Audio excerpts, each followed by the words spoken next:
रथम जियो हजारों साल रे, हमें जियो हजारों साल रे। Hey guys, welcome back to another new blog। आज दिन में हमने अच्छा खासा एंजॉय किया है। अभी शाम को घर आया हूँ तो पता चला है कि मेरी भांजी का बर्थडे है, तो उसको भी सेलिब्रेट करना है। फ्रेश होके चलते हैं और भांजी का बर्थडे को सेलिब्रेट करते हैं। सबसे पहले हमने यहाँ पे 2-4 फोटो क्लिक किया, देखिए, और इसमें सबसे ज़्यादा खूबसूरत जीजू ही लग रहे हैं। और ये रहा प्यारा सा सुंदर सा केक।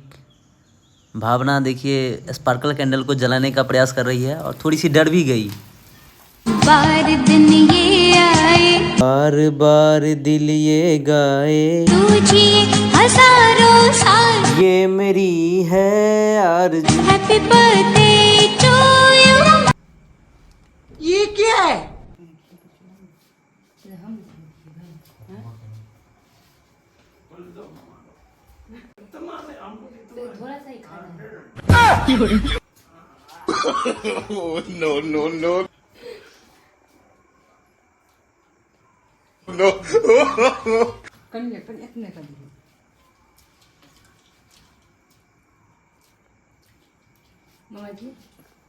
थोड़ा ही।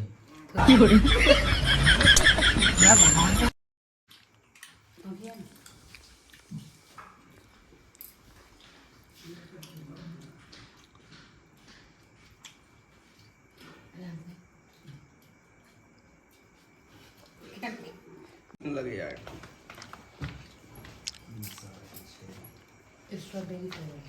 अच्छे तो बढ़िया, लेकिन तते बढ़िया चीज सब खा लेना रहिए ना।